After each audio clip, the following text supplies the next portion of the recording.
हिंदी कहानी। हिंदी कहानी। अलंकार मुंशी प्रेमचंद। अलंकार मुंशी प्रेमचंद। अलंकार अध्याय 5। पापनाशी ने एक नौक पर बैठकर, जो सिरापियन के धमाश्रम के लिए खाद्य पदार्थ लिए जा रही थी, अपनी यात्रा समाप्त की और निज स्थान को लौट आया। जब वह किश्ती पर से उतरा तो उसके शिष्य उसका स्वागत करने के लिए नदी तट पर आ पहुंचे और खुशियां मनाने लगे। किसी ने आकाश की ओर हाथ उठाए, किसी ने धरती पर सिर झुकाकर गुरु के चरणों को स्पर्श किया। उन्हें पहले ही से अपनी गुरु के कृतकार्य होने का आत्मज्ञान हो गया था। योगियों को किसी गुप्त और अज्ञात रीति से अपने धर्म की विजय और गौरव के समाचार मिल जाते थे, और इतनी जल्द कि लोगों को आश्चर्य होता था। यह समाचार भी समस्त धर्माश्रमों में, जो उस प्रांत में स्थित थे, आंधी के वेग के साथ फैल गया। जब पापनाशी बलुवे मार्ग पर चला तो उसके शिष्य उसके पीछे पीछे ईश्वर कीर्तन करते हुए चले। लेवियन उस संस्था का सबसे वृद्ध सदस्य था। वह धमोन्मत्त होकर उच्च स्वर से यह स्वरचित गीत गाने लगा, आज का शुभ दिन है कि हमारे पूज्य पिता ने फिर हमें गोद में लिया। वह धर्म का सेहरा सिर बांधे हुए आए हैं, जिसने हमारा गौरव बढ़ा दिया है, क्योंकि पिता का धर्म ही संतान का यथार्थ धन है। हमारे पिता की सुकीर्ति की ज्योति से हमारी कुटियों में प्रकाश फैल गया है। हमारे पिता पापनाशी प्रभु मसीह के लिए नई एक दुल्हन लाए हैं। अपने अलौकिक तेज और सिद्धि से उन्होंने एक काली भेड़ को, जो अंधेरी घाटियों से मारी मारी फिरती थी, उजली भेड़ बना दिया है। इस भांति ईसाई धर्म की ध्वजा फहराते हुए वह फिर हमारे ऊपर हाथ रखने के लिए लौट आए हैं। उन मधुमक्खियों की भांति, जो अपने छत्तों से उड़ जाती है और फिर जंगलों से फूलों की मधुसुधा लिए हुए लौटती हैं। न्यूबिया के मेष की भांति, जो अपने ही ऊन का बोझ नहीं उठा सकता। हम आज के दिन आनंदोत्सव मनाएं, अपने भोजन में तेल को चुपड़कर। जब वह लोग पापनाशी की कुटी के द्वार पर आए तो सबके सब घुटने टेक कर बैठ गए और बोले, पूज्य पिता, हमें आशीर्वाद दीजिए और हमें अपनी रोटियों को चुपड़ने के लिए थोड़ा सा तेल प्रदान कीजिए कि हम आपके कुशलपूर्वक लौट आने पर आनंद मनाएं। मूर्ख पॉल अकेला चुपचाप खड़ा रहा। उसने न घाटी पर आनंद प्रकट किया था और न इस समय जमीन पर गिरा। वह पापनाशी को पहचानता ही न था और सबसे पूछता था, यह कौन आदमी है? लेकिन कोई उसकी ओर ध्यान नहीं देता था, क्योंकि सभी जानते थे कि यद्यपि यह सिद्धि प्राप्त है, पर है ज्ञान शून्य। पापनाशी जब अपनी कुटी में सावधान होकर बैठा तो विचार करने लगा, अंत में मैं अपने आनंद और शांति के उद्दिष्ट स्थान पर पहुंच गया। मैं अपने संतोष से सुरक्षित गृह में प्रविष्ट हो गया। लेकिन यह क्या बात है कि यह तिनकों का झोंपड़ा, जो मुझे इतना प्रिय है, मुझे मित्रभाव से नहीं देखता और दीवारें मुझसे हर्षित होकर नहीं कहती, तेरा आना मुबारक हो। मेरी अनुपस्थिति में यहाँ किसी प्रकार का अंतर होता हुआ नहीं दिख पड़ता। झोंपड़ा ज्यों का त्यों है, यही पुरानी मेज और मेरी पुरानी खाट है।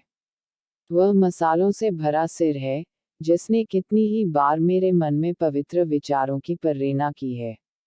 वह पुस्तक रखी हुई है जिसके द्वारा मैंने सैकड़ों बार ईश्वर का स्वरूप देखा है। तिस पर भी यह सभी चीजें न जाने क्यों मुझे अपरिचित सी जान पड़ती हैं। इनका वह स्वरूप नहीं रहा।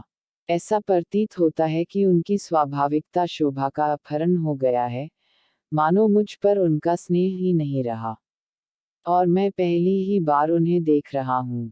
जब मैं इस मेज और इस पलंग पर, जो मैंने किसी समय अपने हाथों से बनाए थे, इन मसालों से सुखा खोपड़ी पर, इस भोजपत्र के पुलिंदों पर जिन पर ईश्वर के पवित्र वाक्य अंकित हैं, निगाह डालता हूँ तो मुझे ऐसा ज्ञात होता है कि यह सब किसी मृत प्राणी की वस्तुएं हैं।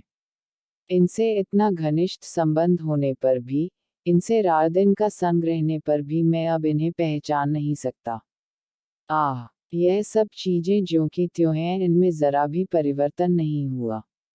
अतएव मुझ में ही परिवर्तन हो गया है। मैं जो पहले था वह अब नहीं रहा। मैं कोई और ही प्राणी हूँ। मैं ही मृत आत्मा हूँ। हे भगवान, यह क्या रहस्य है? मुझ में से कौन सी वस्तु लुप्त हो गई है? मुझ में अब क्या शेष रह गया है? मैं कौन हूँ? और सबसे बड़ी आशंका की बात यह थी कि मन को बार बार इस शंका की निमूलता का विश्वास दिलाने पर भी उसे ऐसा भाषित होता था कि उसकी कुटी बहुत तंग हो गई। यद्यपि धार्मिक भाव से उसे इस स्थान को अनंत समझना चाहिए था, क्योंकि अनंत का भाग भी अनंत ही होता है, क्योंकि यहीं बैठकर वह ईश्वर की अनंतता में विलीन हो जाता था। उसने इस शंका के दमनार्थ धरती पर सिर रखकर ईश्वर की प्रार्थना की और इससे उसका चित्त शांत हुआ। उसे प्रार्थना करते हुए 1 घंटा भी न हुआ होगा कि थायस की छाया उसकी आंखों के सामने से निकल गई। उसने ईश्वर को धन्यवाद देकर कहा, प्रभु मसीह, तेरी ही कृपा से मुझे उसके दर्शन हुए। यह तेरी असीम दया और अनुग्रह है, इसे मैं स्वीकार करता हूँ। तू उस प्राणी को मेरे सम्मुख भेजकर, जिसे मैंने तेरी भेंट किया है, मुझे संतुष्ट, प्रसन्न और आश्वस्त करना चाहता है।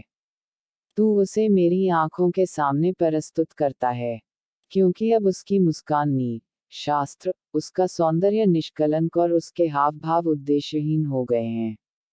मेरे दयालु पतित पावन प्रभु, तू मुझे प्रसन्न करने के निमित्त उसे मेरे सम्मुख उसी शुद्ध और परिमार्जित स्वरूप में लाता है जो मैंने तेरी इच्छाओं के अनुकूल उसे दिया है। जैसे एक मित्र प्रसन्न होकर दूसरे मित्र को उसके दिए हुए उपहार की याद दिलाता है। इस कारण मैं इस स्त्री को देखकर आनंदित होता हूँ, क्योंकि तू ही इसका परीक्षक है। तू इस बात को नहीं भूलता कि मैंने उसे तेरे चरणों पर समर्पित किया है। उससे तुझे आनंद प्राप्त होता है, इसलिए उसे अपनी सेवा में रख और अपने सिवाय किसी अन्य प्राणी को उसके सौंदर्य से मुग्ध न होने दे। उसे रात भर नींद नहीं आई और थायस को उसने उससे भी स्पष्ट रूप में देखा जैसे परियों के कुंज में देखा था। उसने इन शब्दों में अपनी आत्मस्तुति की, मैंने जो कुछ किया है, ईश्वर ही के निमित्त किया है। लेकिन इस आश्वासन और प्रार्थना पर भी उसका हृदय विकल था। उसने आह भरकर कहा, मेरी आत्मा, तू क्यों इतनी शोकासक्त है, और क्यों मुझे यह यातना दे रही है? अब भी उसके चित्त की उद्विग्नता शांत न हुई। 3 दिन तक वह ऐसे महान शोक और दैख की अवस्था में पड़ा रहा जो एकांतवासी योगियों की दुस्सह परीक्षाओं का पूर्व लक्षण है। थायस की सूरत आठों पहर उसकी आंखों के आगे फिरा करती। वह इसे अपनी आंखों के सामने से हटाना भी न चाहता था, क्योंकि अब तक वह समझता था कि यह मेरे ऊपर ईश्वर की विशेष कृपा है और वास्तव में यह एक योगिनी की मूर्ति है। लेकिन एक दिन प्रभात की सुषुप्तावस्था में उसने थायस को स्वप्न में देखा। उसके केशों पर पुष्पों का मुकुट विराज रहा था और उसका माधुर्य ही भयावह ज्ञात होता था कि वह भयभीत होकर चीख उठा और जागा तो ठंडे पसीने से तर था, मानो बर्फ के कुंड में से निकला हो। उसकी आंखें भय की निद्रा से भारी हो रही थीं कि उसे अपने मुख पर गर्म गर्म सांसों के चलने का अनुभव हुआ। एक छोटा सा गीदड़ उसकी चारपाई की पट्टी पर दोनों अगले पैर रखे हौंफ कर अपनी दुर्गंधयुक्त सांसें उसके मुख पर छोड़ रहा था, और उसे दांत निकाल निकाल कर दिखा रहा था। पापनाशी को अत्यंत विस्मय हुआ। उसे ऐसा जान पड़ा, मेरे पैरों के नीचे की जमीन धंस गई, और वास्तव में वह पतित हो गया था।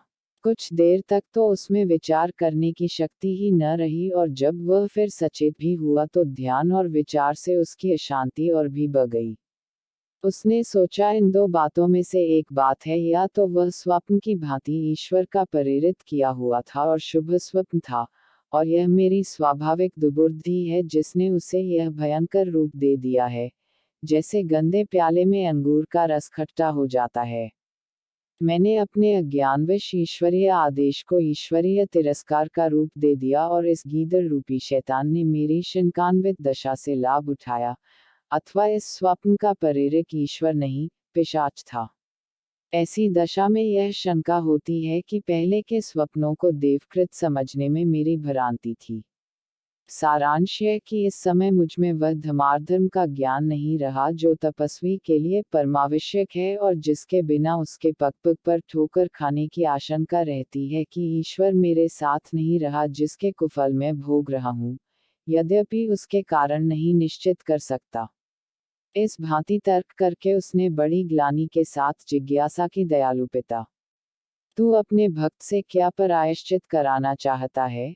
यदि उसकी भावनाएं ही उसकी आंखों पर पर्दा डाल दे, दुर्भावनाएं ही उसे व्यथित करने लगें, मैं क्यों ऐसे लक्षणों का स्पष्टीकरण नहीं कर देता जिसके द्वारा मुझे मालूम हो जाया करे कि तेरी इच्छा क्या है, और क्यों तेरे प्रतिपक्षी की। किंतु ईश्वर ने, जिसकी माया अभेद्य है, अपने इस भक्त की इच्छा पूरी न की और उसे आत्मज्ञान न प्रदान किया तो उसने शंका और भ्रांति वशीभूत होकर निश्चय किया, अब मैं थायस की ओर मन को जाने ही न दूंगा। लेकिन उसका यह प्रयत्न निष्फल हुआ। उससे दूर रहकर भी थायस नित्य उसके साथ रहती थी। जब वह कुछ पता था, ईश्वर का ध्यान करता था तो वह सामने बैठी उसकी ओर ताकती रहती, वह जिधर निगाह डालता उसे उसी की मूर्ति दिखाई देती, यहाँ तक कि उपासना के समय भी वह उससे जुदा न होती। ज्यों ही वह पापनाशी के कल्पना क्षेत्र में पदार्पण करती, वह योगी के कानों में कुछ धीमी आवाज सुनाई देती, जैसी स्त्रियों के चलने के समय उनके वस्त्रों से निकलती है, और इन छायाओं में यथार्थ से भी अधिक स्थिरता होती थी। स्मृतिचित्र अस्थिर, आज्ञिक और अस्पष्ट होता है। इसके प्रतिकूल एकांत में जो छाया उपस्थित होती है, वह स्थिर और सुदीर्घ होती है। इसके प्रतिकूल एकांत में जो छाया उपस्थित होती है, वह स्थिर और सुदीर्घ होती है। वह नाना प्रकार के रूप बदलकर उसके सामने आती, कभी मलिनवदन केशों में अपनी अंतिम पुष्पमाला गूंथे, वही सुनहरे काम के वस्त्र धारण किए जो उसने इस्कंद्रिया में कोटा के परितिभोज के अवसर पर पहने थे। कभी महीन वस्त्र पहने परियों के कुंज में बैठी हुई, कभी मोटा कुर्ता पहने, विरक्त और आध्यात्मिक आनंद से विकसित, कभी शोक में डूबी आंखें मृत्यु की भयंकर आशंकाओं से डबडबाई हुई, अपना आवरणहीन हृदय स्थल खोले, जिस पर आहत हृदय से रक्तधारा प्रवाहित होकर जम गई थी। इन छायामूर्तियों में उसे जिस बात का सबसे अधिक खेद और विस्मय होता था वह यह थी कि वह पुष्पमालाएं, वह सुंदर वस्त्र, वह महीन चादरें, वह जरी के काम की कुर्तियां जो उसने जला डाली थी, फिर जैसे लौट आईं। उसे अब यह विदित होता था कि इन वस्तुओं में भी कोई अविनाशी आत्मा है और उसने अंतवेदना से विकल होकर कहा, कैसी विपत्ति है कि थायस के असंख्य पापों की आत्माएं यूं मुझ पर आक्रमण कर रही हैं। जब उसने पीछे की ओर देखा तो उसे ज्ञात हुआ कि थायस खड़ी है, और इससे उसकी अशांति और भी बढ़ गई। असह्य आत्मवेदना होने लगी, लेकिन चूंकि इन सब शंकाओं और दुष्कल्पनाओं में भी उसकी छाया और मन दोनों ही पवित्र थे, इसलिए उसे ईश्वर पर विश्वास था। अतएव वह इन करुण शब्दों में अनुनय विनय करता था, भगवान, तेरी मुझ पर यह कृपा क्यों? यदि मैं उनकी खोज में विधर्मियों के बीच गया, तो तेरे लिए, अपने लिए नहीं। क्या यह अन्याय नहीं है कि मुझे उन कर्मों का दंड दिया जाए जो मैंने तेरा माहात्म्य बाने के निमित्त किए हैं? प्यारे मसीह, आप इस घोर अन्याय से मेरी रक्षा कीजिए। मेरे त्राता, मुझे बचाए। देह मुझ पर जो विजय प्राप्त न कर सकी, वह विजय कीर्ति उसकी छाया को न प्रदान कीजिए। मैं जानता हूँ कि मैं इस समय महासंकटों में पड़ा हुआ हूँ। मेरा जीवन इतना शंका में कभी न था। मैं जानता हूँ और अनुभव करता हूँ कि स्वप्न में प्रत्यक्ष से अधिक शक्ति है और यह कोई आश्चर्य की बात नहीं, क्योंकि स्वप्न में स्वयं आत्मिक वस्तु होने के कारण भौतिक वस्तु होने के कारण भौतिक वस्तुओं से उच्चतर है। स्वप्न वास्तव में वस्तुओं की आत्मा है। प्लेटो यद्यपि मूर्तिवादी था, तथापि उसने विचारों के अस्तित्व को स्वीकार किया है। भगवान, नरपिशाचों के उस भोज में जहां तू मेरे साथ था, मैंने मनुष्यों को वह पापमलिन अवश्य थे, किंतु कोई उन्हें विचार और बुद्धि से रहित नहीं कह सकता, इस बात पर सहमत होते सुना कि योगियों को एकांत, ध्यान और परम आनंद की अवस्था में प्रत्यक्ष वस्तुएं दिखाई देती हैं।